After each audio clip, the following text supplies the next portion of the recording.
Well, where to get started? Jim and I were talking again a little bit just a bit ago. My original purpose this weekend was to differentiate between the 17 and the 23 and go through the differences and all that kind of stuff, which is damn near impossible, but it's actually very possible and it's real simple. Now, I used to teach the 17 and then teach the 23. So I think the 17 is a great kata and all that, and if that's what you want to stay with it. Just get better at it as you go along. But I do want you to understand the concept of where the 23 came from. It came from Randori. So I'm touching on a few things I said yesterday, but in the old days we learned the 17, we learned the releases, and then we started Randori and trying to put it all together, and we wound up doing this chicken fighting thing I talked about and stuff like that. So I was trying to really try to find a way to explain some things that might help you a little bit. So, I'm sorry, take the mic and turn it outside.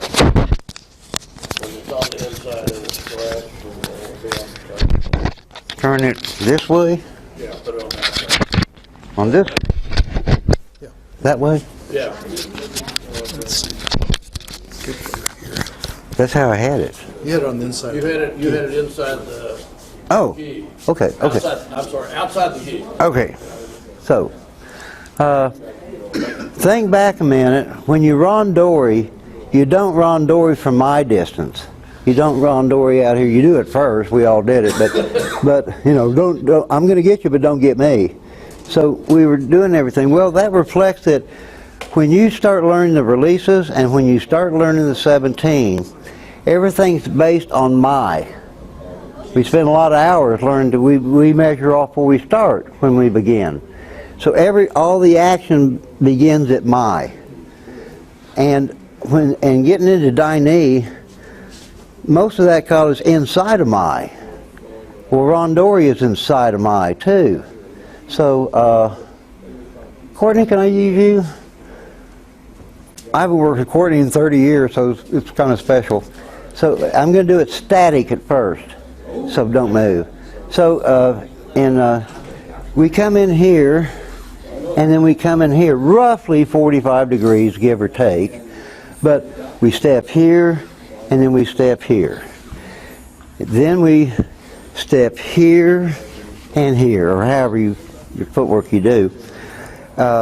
Or you break the balance and switch hands and come in here. The point I'm making is, we take these steps, and most everything begins with this break, but you have to have a series. For instance, in Oshiteo, you step here, then you step here, then you step here. Well, one of the big differences in the 23 is I step here and I'm finished. Or I step here and I'm finished. Well, what do you mean finished? Well, she does the rest.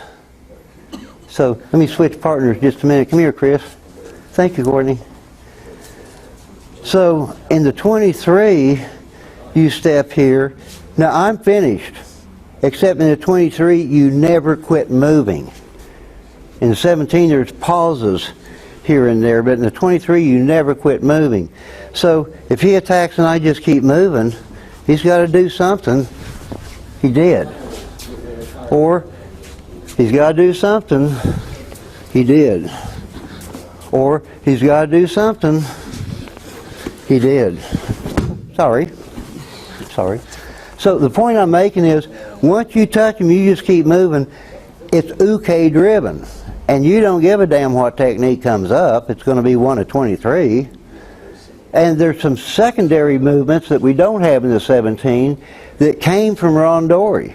For instance, come back here, boy. You come in here doing Mayatoshi. Well, you older guys got so damn good at Randori, we couldn't make it work very well. We'd get him here and he would turn on me, so we just learned to drop him here. Or he would step by and swing back on me, so I'd come in here. You thought I was going to do Shomanate and try to stop it, didn't you? It won't work. So these newer techniques, they're just follow-throughs. There's nothing new at all. The only difference is the footwork. That's really the only difference, and not caring what uke does. Because in Randori we learn we don't know what the hell uke is going to do. And I guarantee you out there, you're not going to know what uke is going to do. Now for me, it does several things. If I keep moving, I don't care what he does. But also, we're way inside of my here. Way inside of my. So I'm used to that. Now if I keep moving, this arm mechanically will straighten out. Now I've still got an invisible arm. But I'm beginning inside of my. And when you Randori, you don't Randori like this. You come in and you try to get something, and so you're inside of my. Is that making sense to everybody? For me, that's the biggest difference. You do have a few added techniques, and we learn some things. As a for instance, if I do this kind of this technique, and he's moose and he can stop me, he has to put tension here.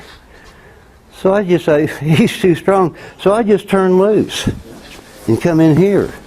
Little things like that come out of the 23, but the 23 came out of Randori. Am I making sense at all? So I encourage people to work with the 23. I encourage them to stay with the 17 too. I think you should understand that and understand that well. But as you get more and more experienced and more confident in your Randori, you will find that the 23 and Kata Daini are your two best katas outside of releases. I still think that's the number one thing to learn. But it also affords you, because we used to do follow-throughs and cycles, remember those old days? Where we'd be doing a release and try to figure out what to do from there. Well, because we're moving in a circle and we never quit moving, these techniques just happen. You don't even have to think about them. So you can do almost every single technique from your releases. So you can combine them. Well, you can do that with a 17 too, but you have to have a few more years of experience. Because you have to learn the difference in tension and compression and all those kind of things. If you work with the 23, you'll develop those things in terms of tension and compression and might not even realize it. To me, it's not important. It's important you understand, you know it exists, but I wouldn't sit there and try to dissect it or anything like that. So, just for a few minutes, we're not going to do it the 17 way at all this morning, just start, and I'll show you one thing else that's interesting about that. You feel like a nasty fall? We discovered that if you break this way and you never quit moving, you can do that and you can find all kinds of counters and everything else at 3 feet a second. But at 4 or 5, damn sure for 6 feet a second, you can't do them. And what we discovered, if he's willing to do it, he's going to attack 5 or 6 feet a second. And you will find that after about the third half step, your ankles get hooked up and you fall down. So he's going to come fairly swift here. Did you see anyone watching his legs? Y'all see what he did with his legs? I'm going to attack you really slow. Because you've done this and your subconscious knows it, you started stepping out this way before you made your final attack. But if I'm going to do it slow again. But if I'm really trying to get you, right there my ankles click together. So I want you to try that. It'll go fast enough you're going to hurt your ankles or take a nasty fall. But especially you higher ranks. Just break the balance but keep moving, and he's got to keep trying to attack me.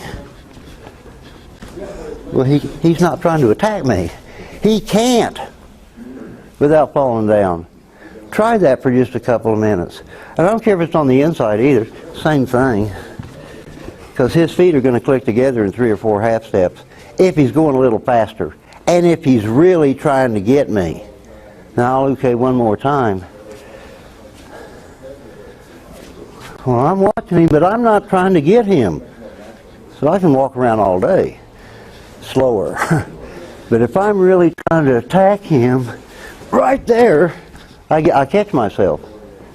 But I'm really trying to get to him too. I'm not just looking at him. I got both hands engaged and I'm going to get you. I'll get myself.